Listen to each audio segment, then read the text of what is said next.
ఆత్మీయ జీవితమే ఒక పెద్ద మోసంగా లోకం చూస్తూ ఉంటుంది. ఎందుకంటే కొద్ది రోజులు సీజనల్గా చేసే భక్తికి, మరి కొద్ది రోజులు ఆసక్తిగా చేసే భక్తికి, కొద్ది రోజులు కొత్త దైవత్వాన్ని వెతుక్కునే పరిస్థితుల మధ్యలో ఉండేటువంటి భక్తికి చాలా తేడా ఉంటుంది. కాబట్టి ప్రతిసారి దేవుని యొక్క వాక్యాన్ని అర్థం చేసుకునేటప్పుడు భక్తి నిన్ను ఎక్కడైనా శోధనలోనికి తీసుకుని వెళుతుందేమో చూసుకోవాలి. ఏమిటా శోధన? నీ భక్తి నీ కోరికలను తీర్చుకోవటానికి ఉపయోగిస్తున్నావేమో, నీ భక్తి నీ ఆశలు నెరవేర్చుకోవడానికి ఉపయోగిస్తున్నావేమో, నీ భక్తి నీకు కావలసిన విషయాల వైపు కేంద్రీకరించబడి దాని వైపు తీసుకుని వెళ్తుందేమో అన్నది ప్రతి ఒక్కరూ పరీక్షించుకోవాలి. ఎందుకంటే భక్తి జీవితము ఆయా పరిస్థితుల మధ్యలో మనల్ని శోధనలోనికి తీసుకుని వెళ్తోంది. కాబట్టి అక్కడ మనం చాలా జాగ్రత్తగా ఓపికగా ఫలించేటువంటి పద్ధతికి దేవుని యొక్క మాటలో ఉన్నామో లేదో అనేది ప్రతిసారి చూసుకోవాలి. అందుకే దేవుని యొక్క వాక్యంలో మనం పరీక్షించుకున్నటువంటి వాట మార్కు సువార్త 4వ అధ్యాయము 19వ లేఖనాన్ని ఒకసారి చూద్దాం. Gospel of Mark chapter 4 verse 19. Mark సువార్త 4వ అధ్యాయము 19వ వచనం.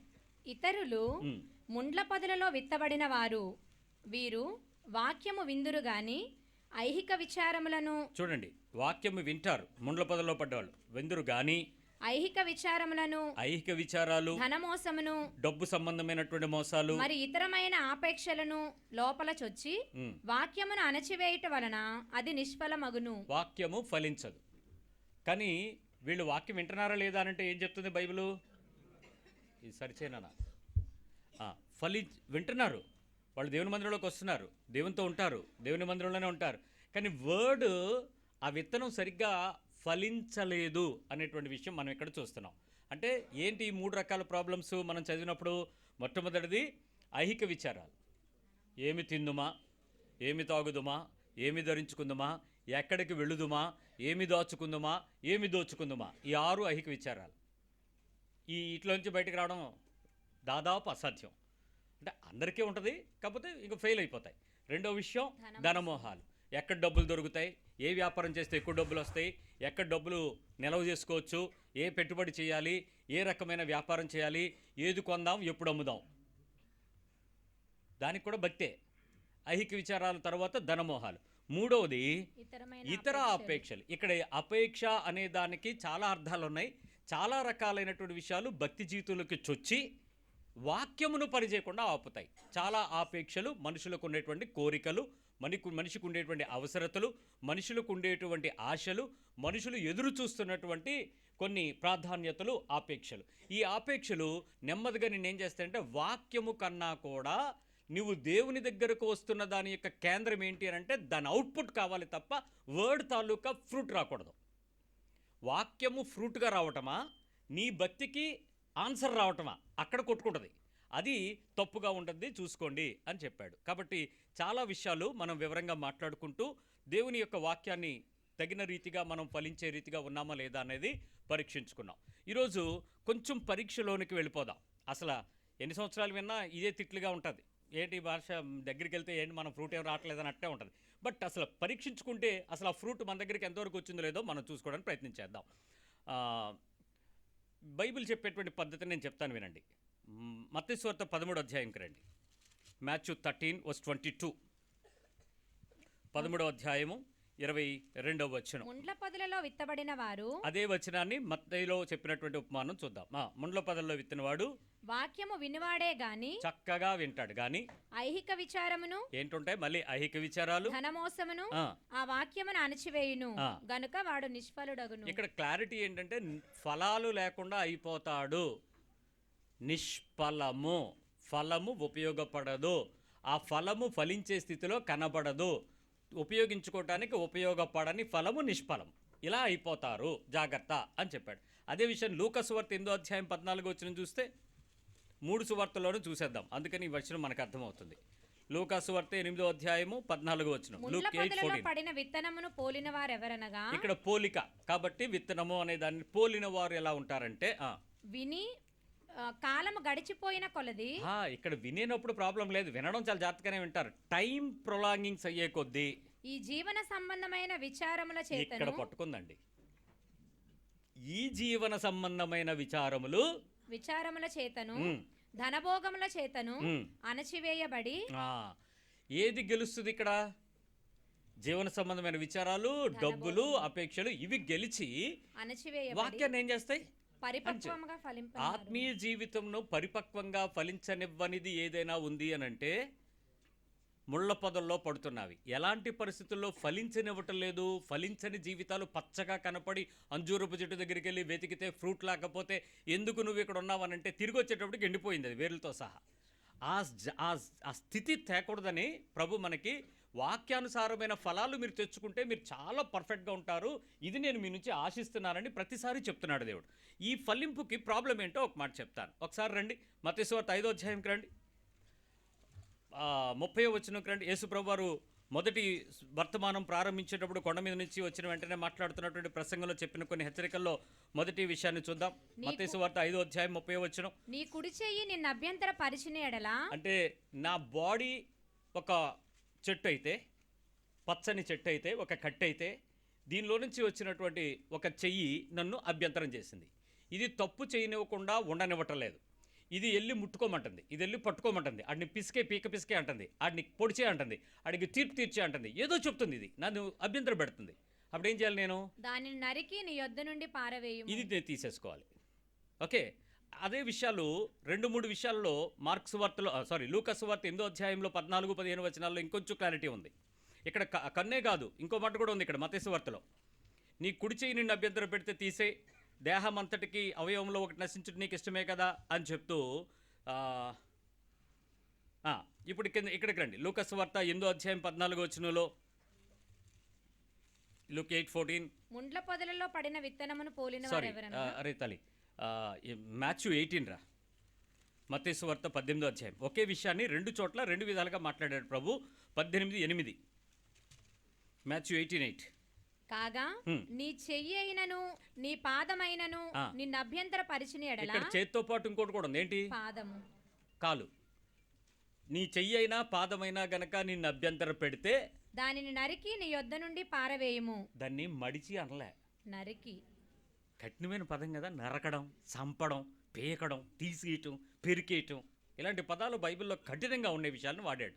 నీ కన్ను నిన్ను అభ్యంతరం పెడితే పీకే, చెయ్యి నిన్ను అభ్యంతరం పెడితే నరికే, కాలు నిన్ను అభ్యంతరం పెడితే దాన్ని ఏం చేసాయి? నరికే. ఇక్కడ ఈ వచనాలు మీతో చెప్పేటప్పుడు దాని అర్థం ఏంటి అని అంటే, ఇప్పుడు నా శరీరం ఫలించాలి అని అంటే నాకు అభ్యంతరమైనటువంటి పనులను నేను ఏం చేస్తూ ఉండాలి?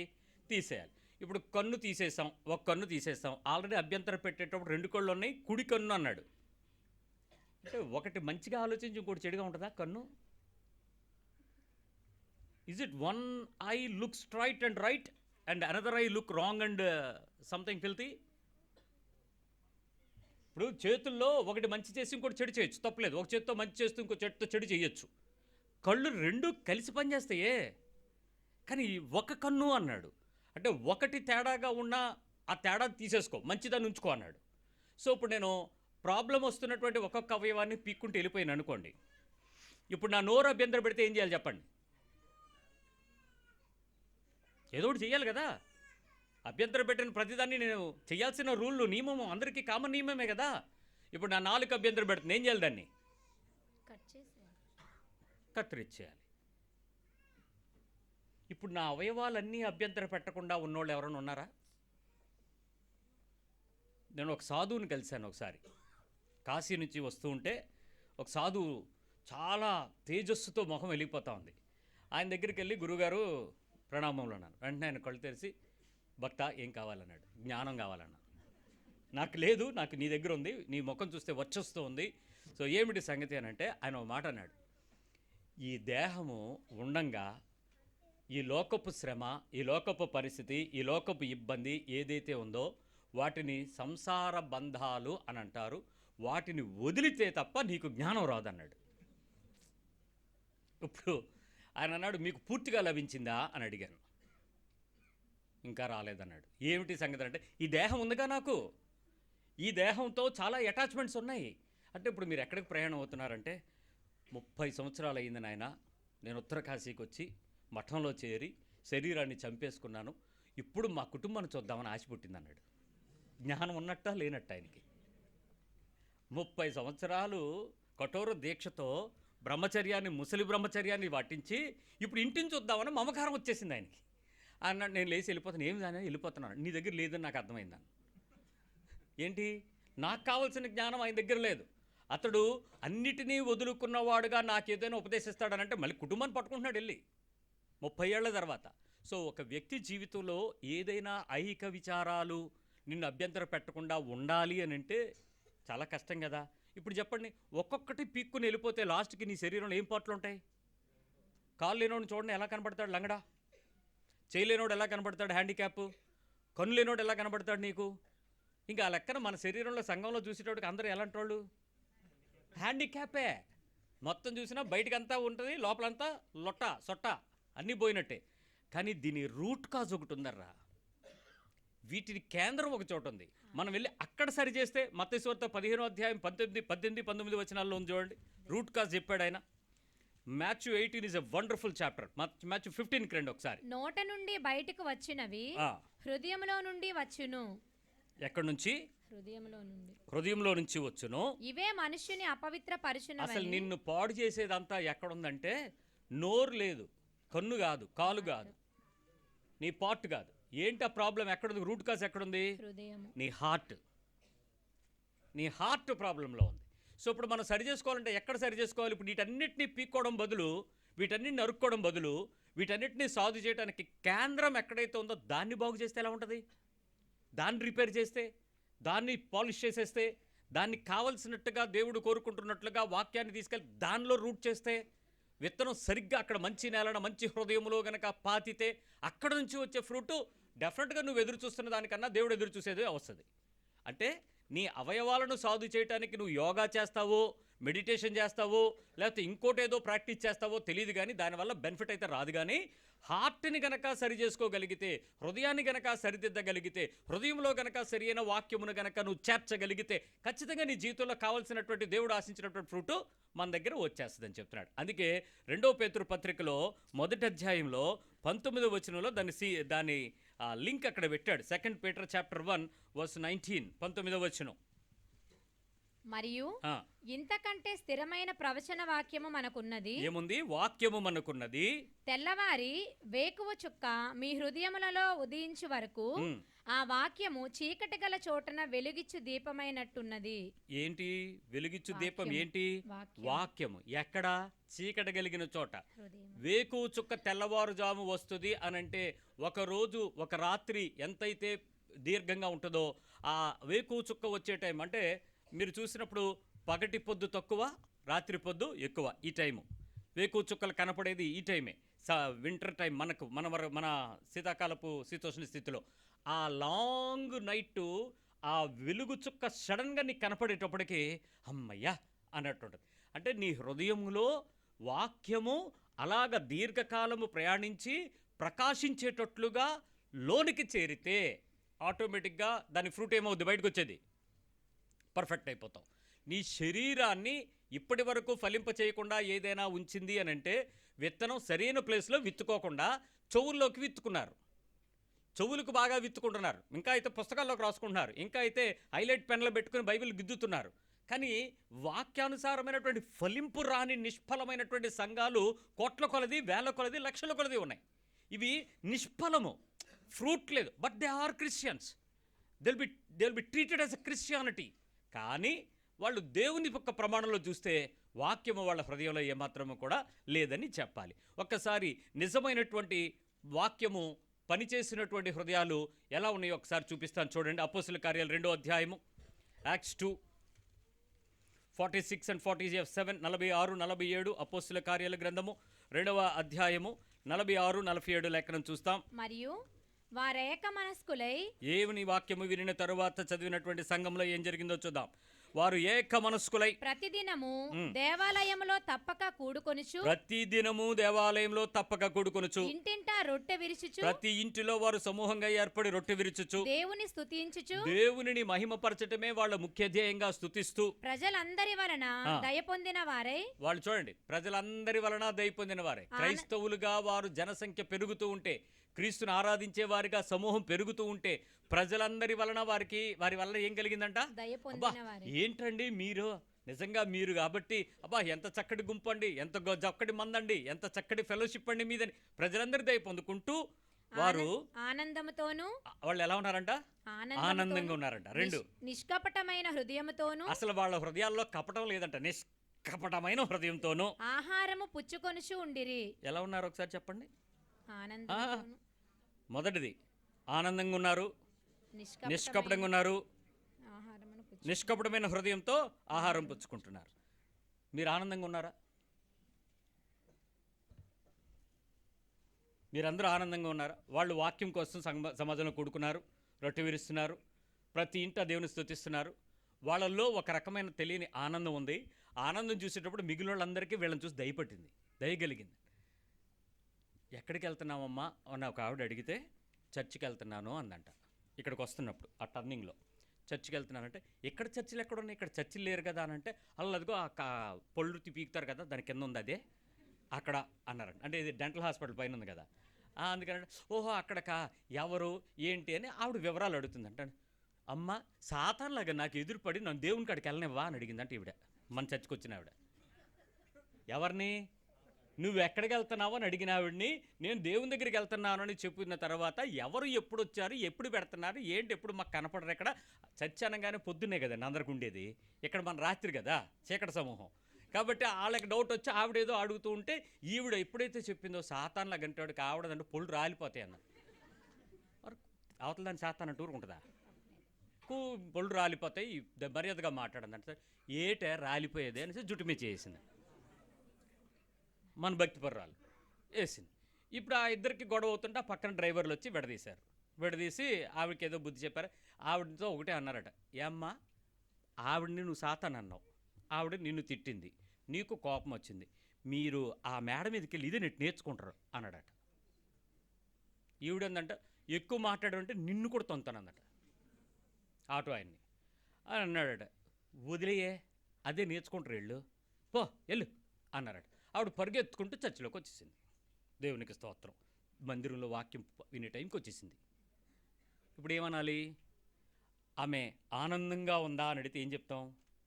ఆమెను చూసి ఇతరుల ఎదుట ఆవిడ దయ పొందగలదా అని అంటే మనల్ని బట్టి ఏం చెప్పగలం? వెళుతున్న ఫోకస్ మంచిదే, కానీ వెళుతున్న వ్యక్తిలో ఫ్రూట్ ఏది? ఇది మన జీవితం గురించి పరీక్షించుకోవాల్సిన సంఘంలో ఉండేటువంటి వారి యొక్క మర్యాద. వాళ్ళంతా ఎక్కడ చూసినా ఎంతో ఆనందంగా ఉన్నారంట. కరువు లేదా? అది ఖడ్గముతో బ్రతికే రోజులు అవి. కరువు కాదు, ఖడ్గం. ఎక్కడైనా యేసుప్రభు నామంలో 10 మంది కూడుకుంటే సౌలు అనేవాడు కత్తేసుకొచ్చి నరికేయటమే, అడగడం లేదు, మీటింగ్ లేదు. ఇప్పుడు వచ్చి జై శ్రీరామ్ అనమన్నట్టే ఉంటుంది మీటింగ్ అవుతుంటే, అంటమే లేకపోతే నరికేయటమే. అలాంటి పరిస్థితుల్లో సంఘం నిలబడితే వాళ్ళు ఎంత ఆనందంగా ఉన్నారట. ఖడ్గం వస్తున్నాయి, సస్తే చచ్చాంలే, ఉన్నంతసేపు బతుకుతాం పదండి అన్నారు. ఎవరిని కదిపినా అప్పులు, జబ్బులు, స్వస్థత లేదు, మా ఆయన మారలేదు, మా ఆవిడ నమ్మలేదు, మా పిల్లోడు తిరుగుబోతుడు అయిపోయాడు, పెళ్ళి అవ్వలేదు, బాబు కోళ్ళు వెళ్ళిపోయింది, బాబు పిల్లలు ఇంకా లేరు. ఎవడు నోరు మీద కదిపినా ఆనందమా దుఃఖమా? మరి ఇదేం క్రైస్తవ్యమో? నేటి కాలం క్రైస్తవ్యం మారిపోయిందండి, వాక్యం రివర్స్ అయిపోయింది. దాని తర్వాత అంటే వాళ్ళు నిష్కపటమైన హృదయం కలిగిన వారంట. ఎంత మోకాలు ఉన్నాయి చూడండి, ఇక్కడ అంత కనింగే. ఎక్కడ నిష్కపటంగా, అసలు ఏ కపటమో లేకుండా. వీళ్ళెవరు? ఒకప్పుడు దొంగలు, దోపిడీ వాళ్ళు, ప్రభు వాక్యం విని మారినోళ్ళు వీళ్ళు. అలాంటి మనుషులు మారిన తర్వాత అసలు కపటం లేకుండా ప్రేమగా ఉంటూ ఎంతో చక్కగా వారు భోజనం చేస్తున్నారంట. ఆ భోజనం అనే పదం రాసిన దగ్గర నాకు చాలా ఆశ్చర్యం వేసి హిస్టరీకి వెళ్ళి చూస్తే దానిలో వాళ్ళు ఎవరైనా భోజనం చేస్తునేటప్పుడు మన క్రైస్తవులు భోజనం చేసేటప్పుడు ఒక తేడా ఉంటుంది చూసుకోండి. క్రైస్తవులు భోజనం చేసినప్పుడు రై ఎయ్ రై ఎయ్, ఇంకెవరైనా ఉంటే బాబా అందరికి వేసావా, ఏంటి తేడా వాళ్ళకి మనకి? ఎయ్ అందరికీ ఉందా? ఇప్పుడు నిష్కపటది సరి కదా. లోపల ఇంకో బకెట్ ఉంటుంది చూడు, ఖచ్చితంగా ఉంటుంది పాస్ గారి ఇంట్లో బకెట్, డౌట్ ఏముంది? ఆ బకెట్ ఎవరికి? ఆ దుమ్ములు లేని తినేవాళ్ళు ఒకడు ఉంటారు, పొళ్ళు లేనివాళ్ళు, వాళ్ళకి. ఇప్పుడు నిష్కపటత అంటే అందరినీ ఎలా చూసుకోవాలి? అక్కడ డబ్బులున్నోడు, డబ్బు లేనోడు, అధికారం లేనోడు, చదువు లేనోడు, పని లేనోడు, అందరినీ ఒకేలా చూసుకుని వాళ్ళు ఎంత ప్రేమగా వడ్డించేవారు, ఎంత జాగ్రత్తగా వడ్డించేవారు. నేను ఒక మ్యారేజ్కి వెళ్ళాను తాడేపల్లిగూడెం. ఆ గూడెం అందరూ తెల్ల చొక్కా, తెల్ల ప్యాంటు, నీలం సంచి, భలే ఉన్నారు అందరూ, బాగా చక్కగా వాళ్ళు పాటలు పాడారు, అంత చక్కగా జరిగించారు.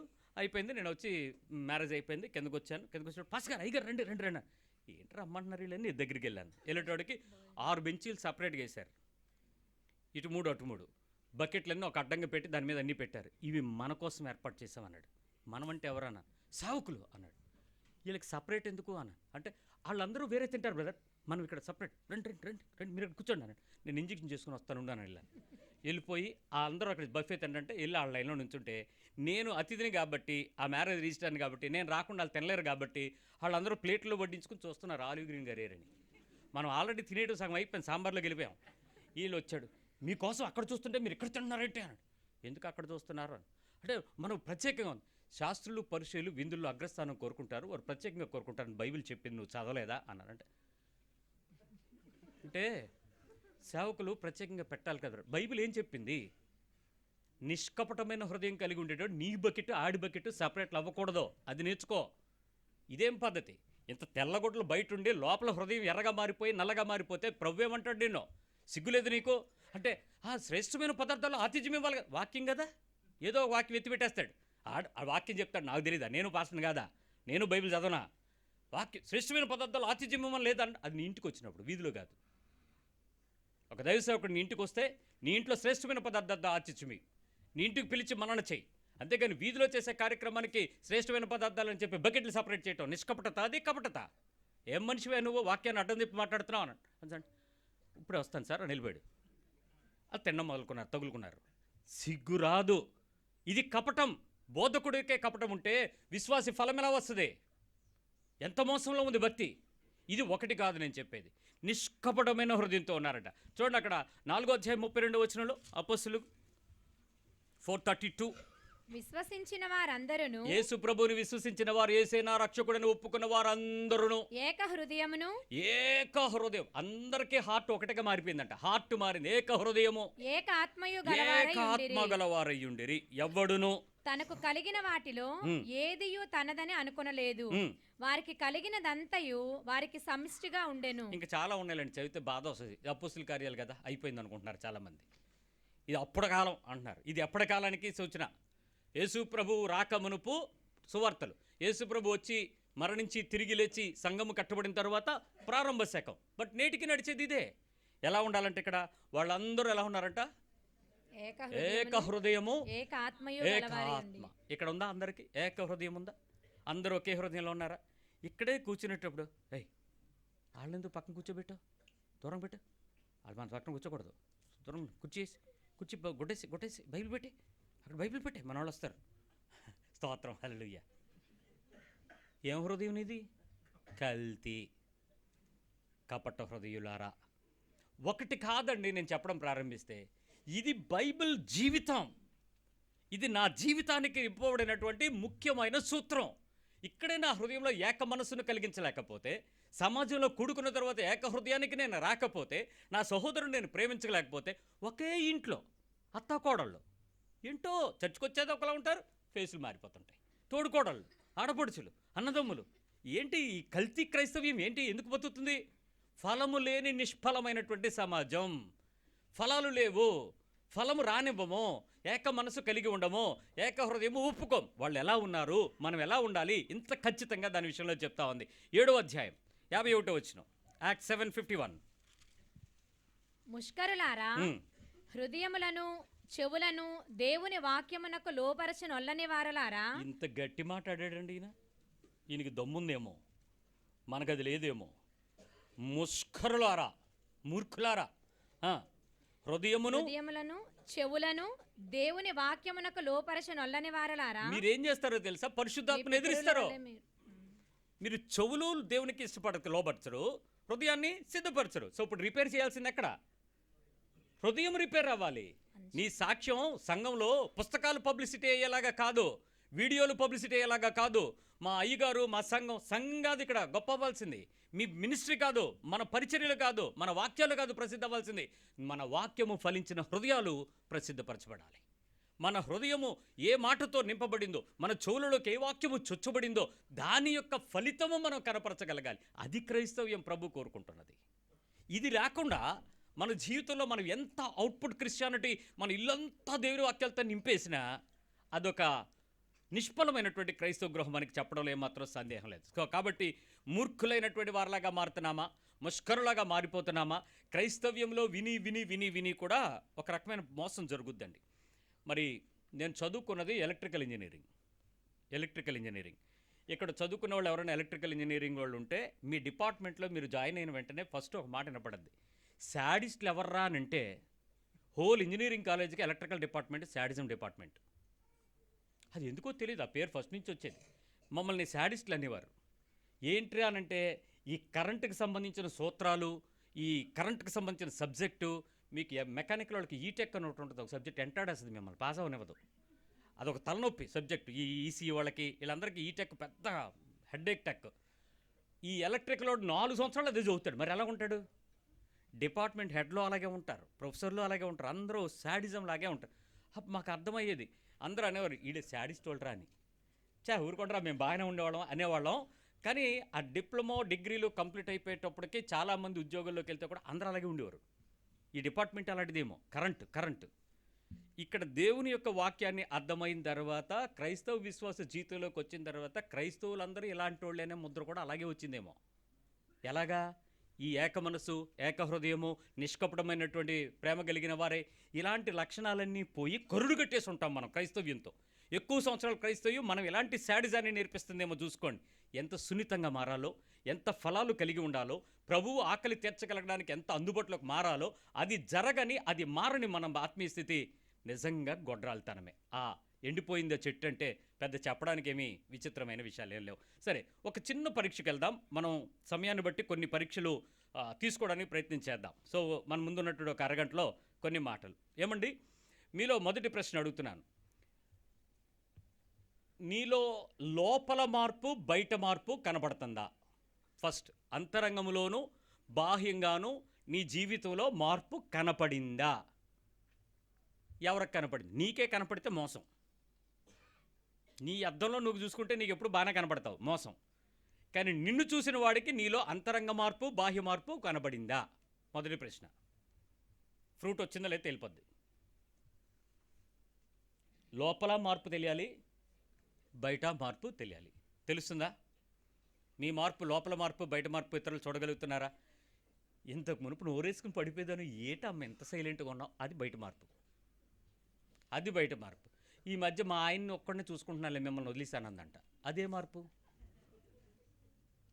ఇప్పుడు నువ్వు బయట ఎవరిని పట్టించుకోవట్లే, మీ ఆయన్ని వాడు ఉతికేస్తుంది.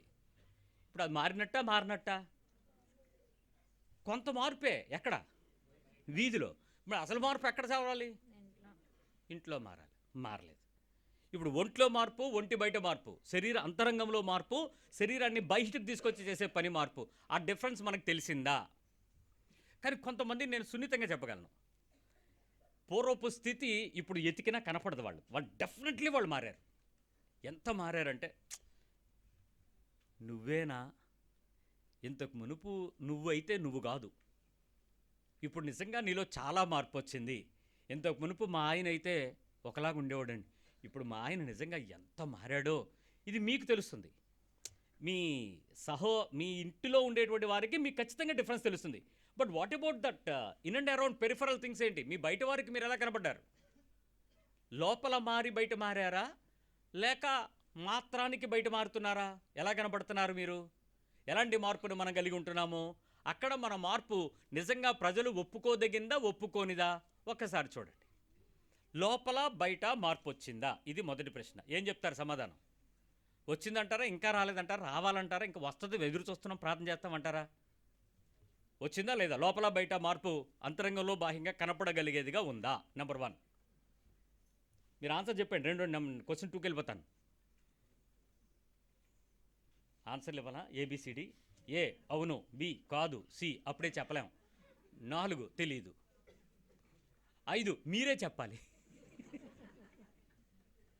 ఎవరికి తెలుసు?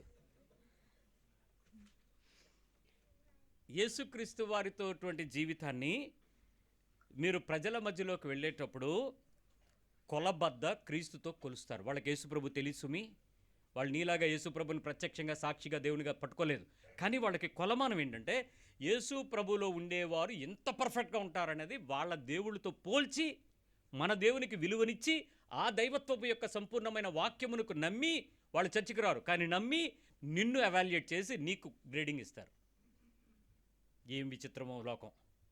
ఇప్పుడు ఆ విచిత్రమైన లోకం మనల్ని పరీక్షించేటప్పుడు మీరేం సాక్ష్యం చెప్తారు? ఎస్, నాలో ఉంది, నేను లోపల మారాను, బయట మారాను చెప్పగలరా? మీ ఇంట్లో సొంత కార్యాలకు మిమ్మల్ని పిలవనప్పుడు మీ మూతి చూసి చెప్పచ్చు మీరు మారారో లేదు. మీ ముఖాలు చూసి చెప్పచ్చు. మిమ్మల్ని పలకరించేటప్పుడు మీ ముఖం తిప్పేసి పక్క నుంచి వెళ్ళిపోయినప్పుడు మీ గొంతు చూసి చెప్పచ్చు మీరు మారారో లేదో. ఒక సిస్టర్ గారు చెప్తున్నారు, బ్రదరు ఈరోజు మా తమ్ముడి పెద్ద పాప మ్యారేజ్ అండి, ప్రార్థన చేయండి అంది. నేను చాలా సంతోషంగా, ఏమ్మా మరి మీ తమ్ముడు పాప అంటున్నారు, మీరు వెళ్ళలేదా అంటే, దేవుని కృపను బట్టి వాళ్ళు మమ్మల్ని పిలవలేదండి. ముఖంలో ఒక రకమైన నవ్వుని దాచుకుని, ఏడుపుని దాచుకుని నవ్వు ఉంటుంది చూసారా, అలా పెట్టి చెప్తుంది దేవుని కృపను బట్టి. అంటే కొంచెం కదిపితే కళ్ళ పారిపోతాయి. తమ్ముడు కదండి, సొంత బ్లడ్, మరి కూతురు వెళ్ళికి పిలవకపోతే ఎంత బాధగా ఉంటుంది. దేవుని కృపను బట్టి పాస్టర్ గారు ఈరోజు నేను మా ఆయన కలిపి ఉపవాసం ఉండి వివాహ విషయంలో ఘనంగా ప్రభు కార్యం జరగాలని మేము ప్రార్థన చేస్తున్నామండి అంది. నేను, అమ్మ నీకు నిజంగా బాధ లేదా అనంటే, ఎందుకుండదు పాస్టర్ గారు, కానీ మేము రాకపోతే వాళ్ళు సంతోషంగా ఉంటారని వాళ్ళు అనుకున్నారు కదా, మేము వెళ్ళి వాళ్ళని బాధ పెట్టడం అన్యాయం కదండి. వాళ్ళు మమ్మల్ని పిలవకపోవటం ఉద్దేశం ఏంటి? మీరు రాకపోతే మేము సంతోషంగా సమాధానం ఉంటామని మమ్మల్ని పిలవలేదు, మేము వెళ్ళాలనుకోవటం మూర్ఖత్వం కదా పాస్టర్ గారు. కాబట్టి వాళ్ళని బాధ పెట్టకుండా ఉండడం దేవునికి మహిమ కాబట్టి మేము ఇంటిలో ఉండి ఆ కార్యక్రమం ఘనంగా జరగాలని మేము దేవుని సన్నిధిలో హృదయపూర్వకంగా ఉన్నాం పాస్టర్ గారు. కాకపోతే మీరు ఇవాళ మమ్మల్ని కలిశారు కాబట్టి, వచ్చారు కాబట్టి ఈ విషయాన్ని మా మొక్కలు చూసి మీరు ఎక్కడ అడిగేస్తారో కనిపెట్టారో అన్న భయం వేసి మేము మీ సహాయం అడిగామంతేనండి అందావిడ. అంటే నేను ఆయన అడిగాను, ఏమండి ఈవిడ ఏమైనా మీ మీద సొనిగిందా అని. మా తమ్ముడు పిలవలేదు, మా వదినే పాడు చేసింది, అది మా మరదలే పాడు చేసింది, అలాగయింది, మా అమ్మకైనా బుద్ధి లేదు, నన్ను పిలవాలని తెలీదా, పెద్ద కూతుర్ని, ఇలాంటి ఏమైనా ఈవిడేమైనా సొనిగిందానంటే, పాస్టర్ గారు నేను చెప్తున్నాను, అదే పరిస్థితి ఇంతకు మునుపు అయితే ఇంటికెళ్ళి గొడవాడేస్తుందండి ఈవిడ. ఇప్పుడు డో డౌట్ ఇంటికి తీసుకెళ్ళిపోయి నన్ను కూడా పట్టుకెళ్ళిపోయి పక్కన నుంచోబెట్టి గొడవాడి వస్తుంది. కానీ ఏమైందో తెలియదండి, చచ్చిపోయిందండి ఈవిడ పాత శరీరం. ఇంత మునుపులా లేదండి ఈవిడ. సొంత ఇంటిలో పరిస్థితిని కూడా సంతోషంగా ఉపవసించి, మీరు చర్చిలో ఎవరి వివాహం చెప్పినా మా ఆవిడ నేను ఇద్దరం ప్రార్థన చేస్తామండి కుటుంబం కోసం. ఎందుకంటే మేము కోర్టులకు వెళ్ళి విడాకుల కాగితం రేపు జడ్జిమెంట్ అనగా ఆ రాత్రి మీ దగ్గరికి వచ్చి మేము దేవుని యొక్క వాక్యం వింటూ మేము డైవర్స్ పిటిషన్ని వెనక్కి తీసుకుని మేము జడ్జిమెంట్ రిజర్వ్ అయిపోయిన తర్వాత మేము విత్డ్రా చేసుకున్నామండి. మా కుటుంబాలు ఎలా కట్టుకున్నాం మాకు తెలుసు. అలాంటి పరిస్థితుల్లో వివాహ వ్యవస్థలోకి వచ్చే వారి గురించి మీరు వివాహ ప్రకటన చేసిన వెంటనే మేమిద్దరం ఉపవాసం ఉంటాం, ప్రార్థన చేస్తాం. ఆ కుటుంబం ఎలా కట్టబడాలి ప్రభా, మాలా ఉండకూడదని మేము విజ్ఞాపన చేస్తాం. అలాంటి తన సొంత ఇంటిలో వివాహం జరుగుతుందంటే మమ్మల్ని పిలవలేదనంటే ఆవిడ అస్సలు సొనగలేదండి, బాధపడలేదండి. యథార్థంగా చెప్తున్నాను పాస్టర్ గారు అన్నాడు ఆయన. ఇప్పుడు చెప్పండి, ఫలం వచ్చిందా లేదా వాళ్ళకి? ఏమండి, స్టేటస్ల్లో కొన్ని పెట్టి ప్రపంచానికి తెలియజేయటానికి, మళ్ళీ మరి ఈ ఊరోడు కాదు లండన్ వాడు కూడా చూస్తాడు నీ స్టేటస్. ఆ కొటేషన్లు ఎక్కడ దొరుకుతాయర్రా? అది ఏం వెబ్సైట్లో తెలియదు కానీ సరిగ్గా కనెక్ట్ పాయింట్ తగులుతాయి. మళ్ళీ అవి చదివితే ఏదో అయ్యిందో కూడా నీకు తెలిసిపోద్ది. నువ్వు ఏ బోట్వా అంత చక్కగా పెడతారు. పెట్టి ప్రపంచంలో క్రైస్తవ్యం సిగ్గుపడింది అని అంటే నీ ఎగ్జిబిషన్ వల్లే, నీ ప్రవర్తన ప్రైవేట్కి చూపించడం వల్లే నీకు సిగ్గుపడుతోంది. మొదటి విషయం, అంతరంగం బాహ్య మార్పు రాకపోతే, కనపడకపోతే నీవు ఫ్రూట్ లేని నిష్ఫలమైన క్రైస్తవుడు, పచ్చగానే ఉన్నావు, ఎండిపోవడానికి రెడీగా ఉన్నావు. రెండో విషయం చెప్తాను, నీ పనులు ఉద్దేశాలు నీలో మార్పుని చూపించగలుగుతున్నాయా? ఈ వర్క్స్ అండ్ యువర్ థాట్స్ దేవుని యొక్క వాక్యమును బట్టి నీ లోపల మార్పుని తీసుకురాగలుగుతున్నాయా? నీ ఉద్దేశమైనా మారాలి, నీ పనుల పద్ధతులైనా మారాలి. ఈ రెండూ మార్చాలి. ఒకప్పుడు పూర్వం నేను ఇలా ఉండేవాడిని, ఇప్పుడు నేను ఇలా ఉన్నాను. That's a change, that's a radical difference. ఇప్పుడు నువ్వు కూడా అదే చేయగలగాలి. నా ఉద్దేశాలు మారాయి, నా పనులు కూడా మారిపోయినాయి, నా పనుల యొక్క ఉద్దేశం కూడా మారింది. నా ఇంటెన్షన్, నా మోటివ్, నేను ఏ ఇంటెన్సిటీతో ఉన్నానో దానిని నేను మార్చుకున్నానా లేదా? వాక్యం యొక్క ఫలమే కదా, విత్తనంలోంచి బయటకు వచ్చినప్పుడే కదా. మొన్న మా చర్చిలో పోలీస్ డిపార్ట్మెంట్లో చేసే శేఖర్ గారు అని ఒక ఆయన ఉంటారు. ఆయన ఒక మొక్క తీసుకొచ్చారు. మొక్క తీసుకొచ్చి, అన్నయ్య మన చర్చిలో అన్ని మొక్కలు ఉన్నాయి కానీ ఆకు సంపంగి లేదన్నయ్య, అది వేస్తానన్నయ్య అన్నాడు. నన్ను తీసుకురా అన్నాను. ఆకు సంపంగి తెలుసు కదా మీకు, గ్రీన్ కలర్లో ఉంటుంది. అది సింహాచలం సంపంగి కాదు, ఆకులాగే ఉంటుంది, ఆకులో కలిసి ఉంటుంది, కానీ మంచి వాసన వస్తుందండి. అప్పుడప్పుడు బయట మార్కెట్లో దొరుకుతాయి కదా, అది అనుకుని నేను సరే తీసుకొచ్చేయండి అన్నాను. అది నేను నర్సపూర్లో పాస్టర్ గారి ఇంట్లో చూశాను. ఆ ఆకు వేరుగా ఉంది, ఈ శేఖర్ గారు తీసుకొచ్చింది ఆకు వేరుగా ఉంది. సరే ఏదైనా రాని చూద్దాంలే అనుకున్నాను. అదే చెట్టు నా అంత వలిసిపోయింది, పుల్లుగా లేచిపోయింది. ఆయన రోజు వచ్చి వస్తున్నాడట, పువ్వు ఏమన్నా పోస్తుందేమోనని, కనపట్టలేదు. మొత్తానికి మొన్న ఒక పువ్వు పూసిందండి. అసలు మొక్క వేసినోడికి ఆ పువ్వు వచ్చినప్పుడు ఎలా ఉంటుందో తెలుసా? అది ఎంత ఆనందం అంటే, బీరకాయ కాసిన వెంటనే మా ఇంట్లో బీరకాయ బీరకాయ బీరకాయ, ఫేస్బుక్ అంతా బీరకాయే. ఎందుకు ఆ బీరకాయ? అదొక ఆనందం. నేను వేసాను, నా చేతులతో మొక్కల్లోకి వచ్చింది. విత్తనమే నాటింది. విత్తనం ఇది కాదు. భూమి దేవుంది, ఎండ దేవుంది, గాలి దేవునిది, ఎరువు దేవుంది, వర్షం దేవుంది, ఫలింపు దేవునిది, కాయ తీసుకొచ్చింది దేవుడు. మరి నీకెందుకు ఆనందం? అదేంటో చెప్పలేమండి. కొన్ని ఆనందాలకు నిర్వచనాలు ఉండవు. ఆ పువ్వు పూసింగానే గులాబీ పువ్వు పక్కనే ఫోటోలు, అది భలే ఉంటుంది, మొదటి ఫలం కదా. సో అలాగే ఆ పువ్వు వచ్చింది, ఆయన పరిగెత్తుకుంటూ వచ్చాడు. అన్నయ్య కాసిందన్నయ్య అన్నాడు. నేను చూడలేదు, ఎలాగో తీసుకురాను అన్నాను. తెంపి తీసుకొచ్చారు. రూమ్ అంతా గుప్పమరిపోయింది, ఒక్క పువ్వే గుప్పమంది. సరిగ్గా సందీప్ లోపలికి వచ్చాడు రూమ్లోకి, ఆఫీస్ రూమ్లోకి ఇలా వచ్చాడు. వచ్చి చూసి అన్నాడు, ఏంటి ముక్కులు ఎగరేస్తున్నాడా అని అలా చూస్తుంటే నేను అన్నాను, పువ్వు ఏమన్నా స్మెల్ అంటే, ఏదో ఫ్రాగ్రెన్స్ కొట్టినట్లు అనిపించింది అన్నాడు. ఫ్రాగ్రెన్స్ కాదు ఈ పువ్వు అన్నాడు. అమ్మా ఎంత చిన్న పువ్వా, ఎంత గొప్ప సువాసన అన్నాడు. ఎస్, ఒక పువ్వు చిన్నదే కానీ దాని పరిమాణం చాలా పెద్దది. ఇక్కడ అదంతా చక్కగా బాగున్నటువంటి ఆ పువ్వు ఎప్పుడు పూసిందో ఎప్పుడు ఎండిపోయిందో మేము చూడలేదు, కానీ 6-7 కాయలు గుత్తులు గుత్తులుగా కనపడుతున్నాయి. ఇప్పుడు నేను పువ్వులు ఎత్తుకుతుంటే అక్కడ ఏం కనపడుతున్నాయి? ఇప్పుడు వాసన వచ్చేవేంటి? పువ్వులా కాయలా? ఇప్పుడు నాకేం కావాలి? నీ ఫలములో వచ్చే కొన్ని సువాసనలు ఉపయోగపడతాయి, నీ ఫలాలు ఉపయోగపడవు.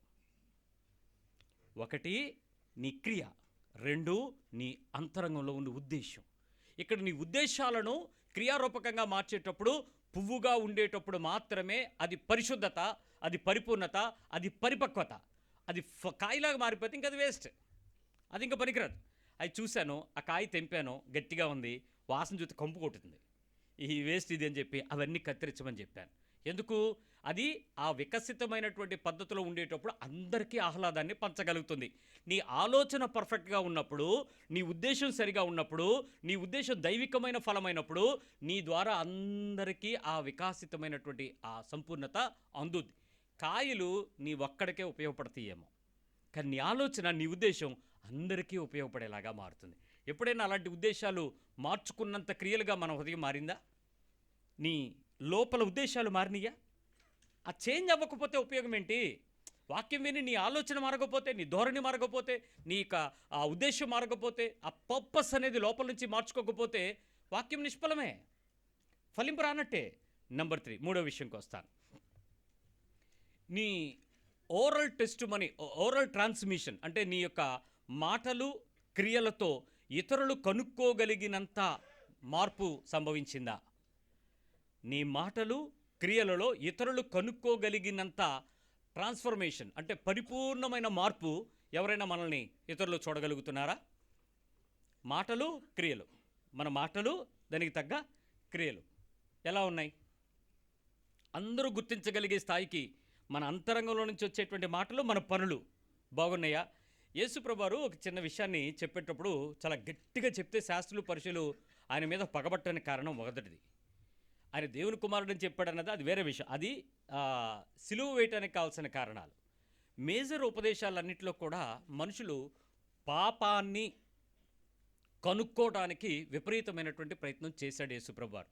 కడగడానికి, దాన్ని మార్చడానికి ప్రయత్నం చేశాడు. ఇందాక కన్ను అభ్యంతరం పెడితే దాన్ని ఏం చేయమన్నాడు? దాని పైవచనం చదివితే ఏముంటుందో తెలుసా? మీరెవడైనా మోహపు తలంపు కలిగి ఉన్నట్లయితే వాడు మనసులోనే వ్యభిచారం చేస్తున్నాడు అన్నాడు.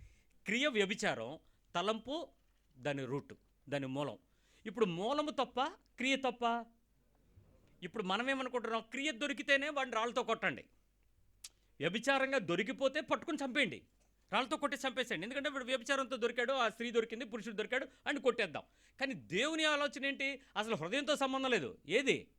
నీ థాట్, నీ మైండ్లో ఉండేటువంటి ఆలోచన సరిగా లేకపోతే దాన్ని కొట్టేయండి అన్నాడు. అంతే. ఇక్కడ కొంతమంది పిల్లలు ఇదిగో అలా కొంతమంది కూర్చున్నారు, ఇటు కొంతమంది కూర్చున్నారు. అక్కడ కూర్చున్న మనిషి అలా చూస్తున్నాడంటే ప్రాబ్లం ఏంటి? దేనికి వచ్చాడు ఇక్కడికి? దేవుని మాట వినడానికి. ఇప్పుడు ఎవరిని చూడాలి? దేవుని స్వరం వినడానికి చెవులు తెరవాలి, దేవుని మాట వస్తున్న ప్రదేశం వైపు తన నోరు రావాలి, తన చెవులు కళ్ళు తిరగాలి. ఇప్పుడు ఎటు తిరుగుతుంది?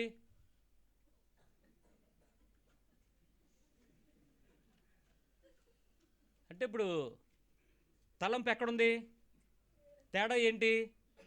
ఇప్పుడు పరిపక్వంగా చర్చ్ వచ్చేసి చర్చ్ అంతా తుడిచేసి సున్నాలు దులిపేసి బూజులు దులిపేసి ప్యానల్ కడిగేసి తుడిచేసి ఇప్పుడు నిన్నేమంటాడు ప్రభు? పెద్ద తేడాగడు నువ్వేరా అనరా? ఆయన ఏం చెప్పాడు? ఇప్పుడు వెళ్ళాడు 2 కళ్ళు పొడిచేయండి. ఆవిడ వచ్చిందా అంటాడు. కళ్ళు పోయే కదా, నెక్స్ట్ జ్ఞానేంద్రియాలకు పని చెప్తాడు. జాగ్రత్త, నీ క్రియాత్మకమైనటువంటి నీ ఆలోచన యొక్క క్రియ రూపాన్ని సరిగ్గా మార్చకపోతే ఎంత ప్రమాదమని ప్రభు చెప్పాడో దాని మీద యేసు ప్రభు మీద కక్ష కట్టారా. ఇప్పుడు అదే విషయం నేను కూడా చేశాను అనుకో, రై మగపిల్లాడు మీరు అటు తిరగండి, అటు నుంచి ఇటు తిరుగు అన్నారు అనుకో, ఏటో మా మీద పడ్డాడు ఈ మధ్య, కళ్ళన్నీ మా మీదే అని. మా కుటుంబం అంటే పడదలాగా ఉంది దీనికి. ఏటి అలా అలా చెప్తున్నాడేటి, నాకేసి చూసాడేటి? ఇప్పుడు సమస్య ఏంటి?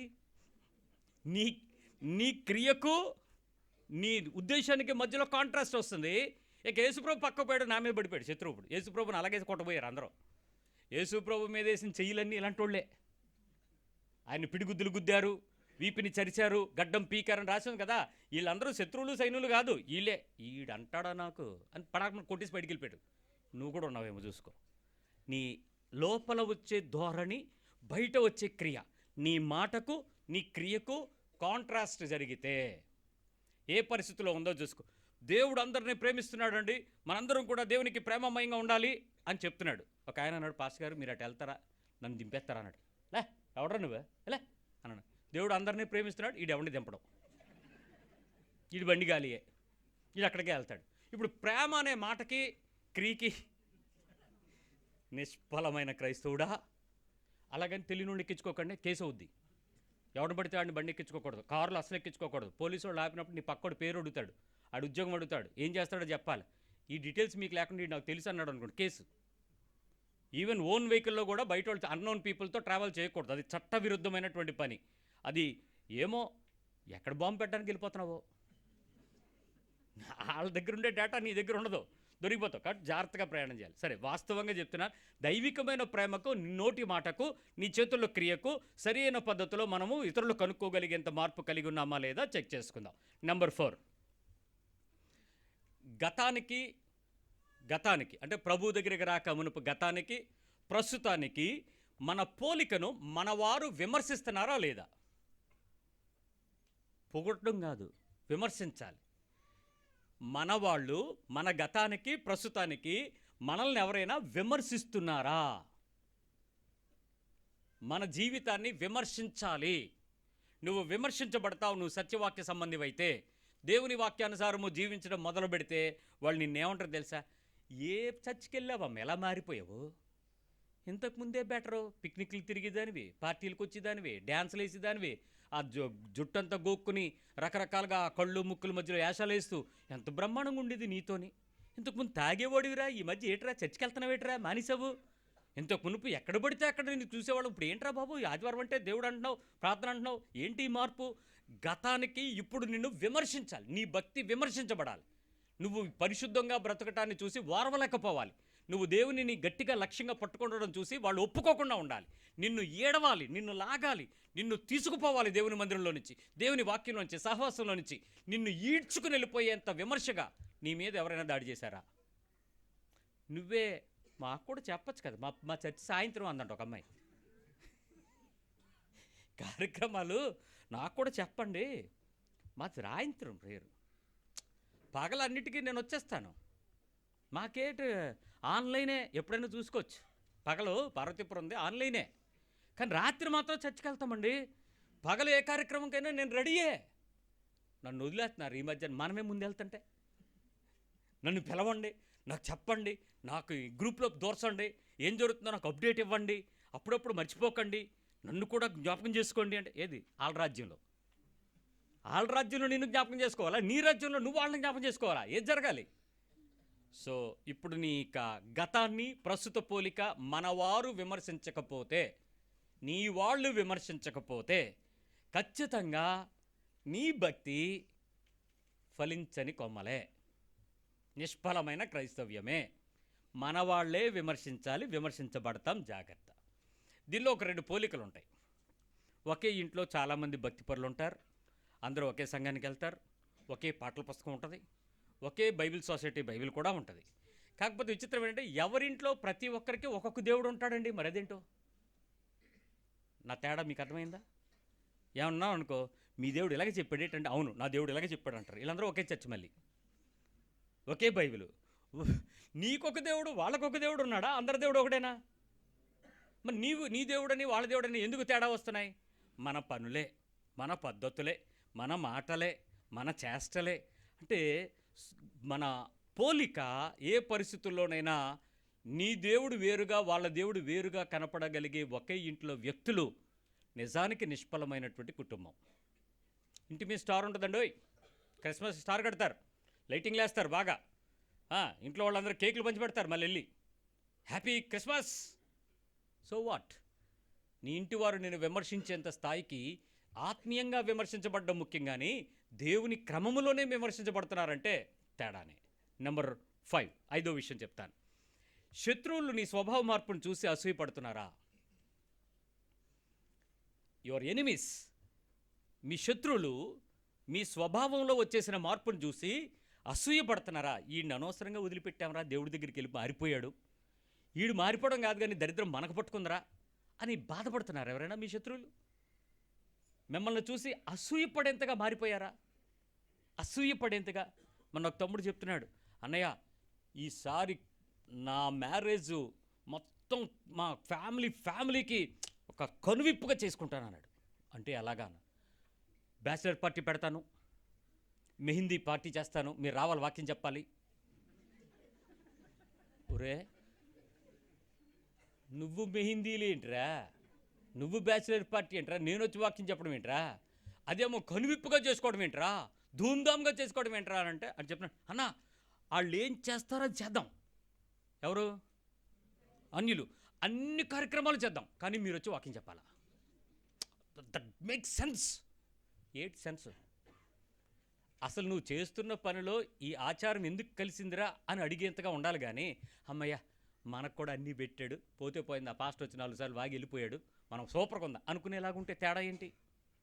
ఈరోజు సత్యమైన వాక్యానుసారమైనటువంటి నీ జీవిత మార్పు ప్రజలు అసూయపడేంతగా, నీ శత్రువు నిన్ను చూసి ఇంత మార్పు మేము చూడలేదురా నీలో అని అనగలగాలి. కానీ అంత మార్పు లేదురా అనేలాగా బతుకుతుంటే నిష్ఫలంగాక ఫలమా? ప్రభు ఆనందిస్తాడా మనల్ని చూసి? ఎండిపోమంటానికి ఎంత దూరంలో ఉన్నామో చూసుకోండి మన జీవితాల్లో. ఏంటి వెతికితే శత్రువు నిన్ను చూసి ఆశ్చర్యపోయి అసూయపడి వీడు నిజంగా మారిపోయాడు, ఈ కుటుంబం క్రైస్తవ కుటుంబంగా మారిపోయింది, క్రీస్తు చెప్పిన విషయాలు కనబడుతున్నాయి, చూపించినట్టు చూపిస్తున్నాడు, అతడి మాట ఏంటి, క్రియ ఏంటి, పద్ధతి ఏంటి, ఇంటిలో పాది ఏక మనసుతో నిలబడి వాళ్ళు చేస్తున్నటువంటి పద్ధతి చూస్తుంటే, వాళ్ళ ప్రేమ మన వైపు చూపిస్తూ ఉంటే, మనకే ఉన్నారు ఎంతమంది ఎప్పుడు మనల్ని మార్చలేదు, మనం ఎంతసేపు నాకు అది ఇవ్వు ఇది ఇవ్వు అనే దండం పెట్టుకుని మౌనంగా ఉండి వ్రతాలు నోములు యజ్ఞాలు యాగాలు చేసాం. వాళ్ళు చూడండి ఏమీ మాట్లాడకుండా ఎంత సైలెంట్గా దేవుని కొరకు ఇష్టంగా చేస్తున్నారో, ప్రతి విషయంలో వాళ్ళు యేసుప్రభుని కనపరుస్తున్నారు ఆ పద్ధతిలో. ఏదండి మన సాక్ష్యం ఏది? మన పెళ్ళిలో క్రీస్తు సాక్ష్యం ఏది? మన కార్యక్రమాల్లో క్రైస్తవ సాక్ష్యం ఏది? అన్ని ఉల్లాసాలు కామన్, అన్ని ఆర్భటాలు కామన్, అన్ని లోకపు సుఖ సంతోషాలు కామన్, ఏది మార్పు లేదు. ఏంట్రా మార్పు అంటే వాళ్ళు చేసిన దానికి వెనక ఒక దేవుడు ఉంటాడు, ఇక్కడ పాస్టర్ దేవుడు ఉంటాడు, అంతే తేడా. ఏం తేడా లేదు. పాస్టర్ దేవుడిని పూజిస్తూ ఉంటారు, మీరు ఐగర్ ప్రైజ్ లాడ్ అంటూ ఉంటారు, ఒక నవ్వు, ప్లాస్టిక్ నవ్వు, వెళ్ళిపోతూ ఉంటారు. ఏది వాస్తవం కాదు. జాగ్రత్త. నీ శత్రువు నిన్ను చూసి అసూయపడి నీ క్రైస్తవ సాక్ష్య మార్పును చూసి అయ్యో అనకపోతే, యోబు తన ఇంటి చుట్టూ దేవుడు కంచె వేశాడనే విషయం అపవాది చెప్పకపోతే యోబుకు కూడా తెలీదు. అపవాది గడి చెప్పాడు, వెళ్ళాను ముట్టుకున్నాను, కరెంటు షాక్ కొట్టినట్టు అయిపోయింది ప్రభువా, ఏంటి ఇంటి చుట్టూ నువ్వు కంచేసావా, ఆ కంచె నువ్వు తీస్తేనే నేను లోపలికి వెళ్ళను, లేకపోతే నా వల్ల కాదన్నాడు. వాడు ముట్టుకోలేదన్నాడు. అప్పుడు ప్రభు అన్నాడు, oh I'm giving you permission, go వెళ్ళు ముట్టుకో, ఆడి ప్రాణాన్ని ముట్టుకో, ఏం చేస్తావు చేసుకో అన్నాడు. అప్పుడు కదూ దేవునిలో ఆనందించాడు. శత్రువు కూడా యోబుని చూసి భయపడ్డాడు. ఈరోజు నీ జీవితంలో అలాంటి పరిస్థితుల్లో మనం విమర్శించబడేందుకు నువ్వు మారినట్లయితే నీ జీవితం ఫలించే జీవితంగా నీ హృదయంలో మార్పును తెచ్చుకోగలుగుతుందని ఒప్పుకోవాలి, లేకపోతే లేదు. నెంబర్ 6, నీ ఆచార సాంప్రదాయ పద్ధతుల్లో వాస్తవాలు సిగ్గుపడగలుగుతున్నాయా? నువ్వు చేసేటువంటి ఆచారం, నువ్వు చేసే సాంప్రదాయాలు, వాస్తవాలు సిగ్గుపడాలి. ఆచారం ఎందుకు వచ్చింది, అది సిగ్గుపడాలి. ఆ సాంప్రదాయం ఎందుకు నువ్వు భగ్నం చేశావు, అది సిగ్గుపడాలి. ఏ పరిస్థితి అయితే ఉందో దాని సత్యం ఏంటి, దాని సాక్ష్యం ఏంటి, దాన్ని ఎందుకు నేను కాదన్నాను. బైబిల్ చెప్పింది మీరు మనస్సు మారి రూపాంతరం చెందాలంటే ఈ లోక మర్యాదను మీరు వెంబడించకుండా ఉండండి అని. I should change my minds. నా అంతరంగంలో నుంచే అది మార్పు పొందాలి. ఆ ఆచారము, ఆ సాంప్రదాయము నేను గెలవకపోతే, దాన్ని మార్చడానికి ఒప్పుకోకపోతే, దాన్ని చెయ్యకుండా ఉండలేకపోతే, దాన్ని చేయటానికి అడ్డదారులు తప్పుడుదారులు వెతుకుతూ ఉన్నట్లయితే నీ విశ్వాస జీవితం నిష్ఫలమైన జీవితం, ఫలము లేని జీవితం. ఎక్కడ క్రైస్తవ్యంలో తేలిపోద్దో చెప్పనా? అన్ని కార్యక్రమాలు చాలా పర్ఫెక్ట్గా ఉంటాయి, అన్నీ చెప్పినట్లే చేస్తారు. లాస్ట్కి వచ్చి ఒక రిక్వెస్ట్ అడుగుతారు నన్ను, పాస్టర్ గారు పెళ్ళంతా మనం చెప్పినట్లే చేస్తున్నాం కదండి, ఒక్క తాళిబొట్టు మాత్రం మీరు కట్టించేయండి. బాబు చట్ట ప్రకారం చేయకూడదురా అది అన్నాం అనుకోండి, పోనీ ఇంకో పాస్టర్ గారిని పిలిచి చేయించినా మనమేమనాలి?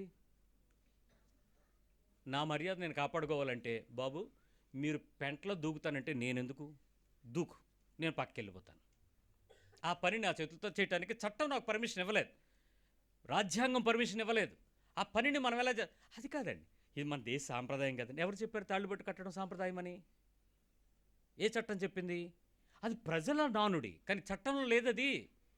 దాన్ని మనం చాలా పెద్దదిగా తీసుకుని ఇది పెద్ద రాద్ధాంతం చేస్తాడు ఒకడు, ఒక గొడవ అంటాడు. నేను నిజంగా చెప్తున్నాను వినండి, ఒక సంప్రదాయాన్ని నువ్వు పెట్టే నీ కుటుంబం ప్రారంభమయ్యే, నీ తరము ప్రారంభమయ్యే, నీ జనరేషన్కి ప్రారంభమయ్యే ఒక భార్యాభర్త కుటుంబంలో లోకాన్ని కలపకుండా చేసే దమ్ము రక్షణ పొందిన కుటుంబంలో తల్లిదండ్రులకు ఉంటుందండి. ఆ రక్షణ పొందిన కుటుంబమే సరిగ్గా లేని కల్తీ కుటుంబం అయితే ఆ కొడుకుని చేసుకునే కుటుంబంలోకి వచ్చేటువంటి ఆ కోడలు, ఈ కొడుకుకి వచ్చేటువంటి ఈ కొడుకు అల్లుడుగా వెళ్ళే ఆ కుటుంబం, రెండు కల్తీ కుటుంబాలు వెళ్తాయి లోకంలోకి. అదే లోక మర్యాద. అసలు బిగినింగ్ అది, నా లైఫ్ బిగినింగ్ అని చెప్పాలి నువ్వు, పెళ్లి కొడుకు పెళ్లి కుమార్తె. నా లైఫ్ ప్రారంభంలో ఈ ఆచారం ఈ సాంప్రదాయము, ఒక ముసలావిడ ఉంటుంది, అదే నాయన పెళ్ళి అలాగవుతుంది కట్టకపోతే అని. ఈయన ప్రభువుని ఆలోచించడు, ముసలిదాన్ని ఆలోచిస్తాడు. మా అమ్మ కోరుకుంది పాస్టర్ గారు. అసలు నీకొక రక్షణ సరిగ్గా ఏడితే కదా, నీకొక పునాది ఉంటే కదా, నీకొక వాక్య ప్రమాణం ఉంటే కదా, ఒక ఆసక్తి నీకు ఉంటే కదా, దేవుని కొరకు బ్రతకాలి, నా ఫలము ప్రభు చూసినప్పుడు సిగ్గుపడకుండా ఉండాలి, నా ఫలముతో సంతోషించాలి ప్రజలు. ఆశ లేదు నీకు, ఏదో ఒక రాజీ. ఇలాంటి పరిస్థితుల్లో ఒక సాంప్రదాయానికి నువ్వు గెలవకపోతే, ఒక క్రమాన్ని సెట్ చేసుకోకపోతే నిష్ఫలము. ఎంత గ్రాండ్గా జరిగితే ఉపయోగం ఏంటండి? నీ పెళ్ళి, నీ కథ కార్యక్రమం. ఒక ఆవిడ చెప్పింది, పాస్టర్ గారు మీరు 9:40 కల్లా ప్రారంభించేయాలి ప్రసంగం అంది. ఏంటిది ఎంత టైం చెప్పింది? 9:40 వస్తారా జనం? వచ్చినా రాకపోయినా మీరు ప్రారంభించాలని. ఎవరికి చెప్పను, గోళ్ళకా? నేను చెప్పాలంటే ఒక మనిషి ఇద్దరు ముగ్గురు కూర్చోవాలి కదా. ఇంతకీ ఆ ఇంట్లో ఆ కుటుంబమే కూర్చోదు, పిలుస్తారు కానీ అమ్మ సరిగ్గా చెప్పు, మరీ 9:40 కంటే అవ్వదు, ఇంకో ముహూర్తం చూడన్నాడు. అయితే 11:20. They have flexible times. గ్రహాలు తిరుగుతున్నాయి కదా. నీతో ఉండే దేవుడు నీకు జ్ఞానం లేదు, నీలో ఉండే దేవుని ఆత్మకు నీకు సమాధానం లేదు. నీ పక్కన ఉండి నీ ముందర నడిచి నిన్ను రక్షించి చేతుల్లో చెక్కుంటున్నాడు గురించి ధ్యాస లేదు. తిరుగుతున్న గ్రహం గురించి నీకు ఆలోచన ఉంది. బుర్రందా నీకు? గ్రహాల కదలిక నిన్ను డిసైడ్ చేసేది. ఏ చదువు, ఏ సంస్కారం, ఏ వాక్యం, ఏ ఫలింపు చెక్ చేసుకో. ఇది ఒకటి కాదు నేను చెప్పేది, చాలా విషయాలలో మనం ఇంకా మన ఆత్మీయ జీవితంలో దేవుని పక్షమైనటువంటి ఆచార సాంప్రదాయ పద్ధతుల్లో వాస్తవాలు సిగ్గుపడగలగాలి. మన ఒక పాస్టర్ గారు పిలిచి చెప్పారు, అయ్యగారు అమ్మగారు వచ్చారా అన్నాడు. అమ్మ లేదు, అమ్మగారు ఉన్నారన్నాను. అప్పుడు మా అమ్మగారిని చూపించాను, అదిగో అక్కడ కూర్చున్నారని. అంటే పిలవండి అన్నాడు. దేనికండి? ఆవిడ దేనికి రాదు, ముందుకి చెప్పండి అన్నాను. అంటే నలుగురు వచ్చారు, 5వ పేరెంట్ వాళ్ళు వస్తే అన్నాడు. నలుగురు పాస్టర్ గారి భార్యలు ఉన్నారు, ఒక ఆవిడ తక్కువైంది. మీ అమ్మగారు పేరెంటాలే కదా, ఇవ్వండి అన్నాడు. మా అమ్మగారు పేరెంట్ మీద ఏం చేద్దాం, తాడు పట్టుకుని బొందు వేయడానికట. బొందులు వేస్తారు తెలుసా, లూథరన్ చర్చిలో వాళ్ళకి పెళ్ళిళ్ళు బొందులు ఉంటాయి, పసుపు ఇంత తాడు వేసుకుని. అదేదో పెళ్ళి అయిపోయినట్టే ఫీలింగ్, దాన్ని బయటికి వేసుకుని ఏలాడ తీసి తిరగటం. వాళ్ళు చెప్తాన్నారు, నేను పెళ్లి చేయాలనుకుంటే తల మీద పసుపు తలంబ్రాలు లేకుండా చూడండి, మెడలో ఆ తాడు ముక్కలు లేకుండా చూడండి, నేను వచ్చి పెళ్లి చేస్తాను. కనీసం పరిశుద్ధమైనటువంటి బ్రహ్మైన ఉంటుంది. అది కూడా లేకుండా దాన్ని కలిపేసి పసుపు యాంటీబయాటిక్ అంటే, షర్మిలాకి యాంటీబయాటిక్, నీకెందుకు? షర్మిలా కొడుకు పెళ్లి చేసేటప్పుడు పసుపు ఎందుకు రాశారని ఎవడు అడిగితే విలేకరి అది యాంటీబయాటిక్, దాన్నే ఉందండి. మీ అబ్బాయికి ఎక్కడ గాయం అయింది అని అడుగుతుంది. నేను అడిగితే ఆడికి ఎవరైనా చీరిసిందా, పులేమన్నా కొరికిసిందా నువ్వు పసుపు రాయడానికి? యాంటీబయాటిక్ ఎప్పుడు గాయం అయినప్పుడు. ఏమైంది నీ కొడుకు గాయం అంటే, నాకు అప్పుడు డౌట్ వస్తున్నది గాయం చేసేది, అందుకు ఇది యాంటీబయాటిక్ ఏమో.